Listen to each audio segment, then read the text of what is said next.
আপনি কি জানেন শিম্পাঞ্জির সাথে আমাদের ডিএনএর মিল কতটুকু? প্রায় ৯৯%। এরা শুধু দেখতেই আমাদের মতো নয়, এরা মানুষের মতোই বুদ্ধিমান। এরা পাথর দিয়ে বাদাম ভাঙে এবং কাঠি ব্যবহার করে উইপোকা শিকার করে। এমনকি শিম্পাঞ্জিরা আয়নায় নিজেদের চিনতে পারে এবং অসুস্থ হলে ভেষজ লতাপাতা খেয়ে নিজেদের চিকিৎসা করে। গবেষণায় দেখা গেছে শিম্পাঞ্জিরা একজন সুস্থ মানুষের তুলনায় প্রায় ১.৫ গুণ বেশি শক্তিশালী।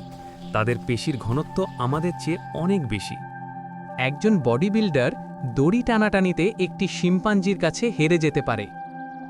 শিম্পাঞ্জিরা মানুষের মতো হাসতে পারে, রাগ করতে পারে এবং একে অপরকে জড়িয়ে ধরে সান্ত্বনাও দেয়। এরা প্রতি রাতে গাছের ওপর নতুন বিছানা তৈরি করে ঘুমায়, একদম আমাদের মতোই আরামপ্রিয়। প্রকৃতির এমন অদ্ভুত প্রাণী সম্পর্কে আরও জানতে সাবস্ক্রাইব করুন।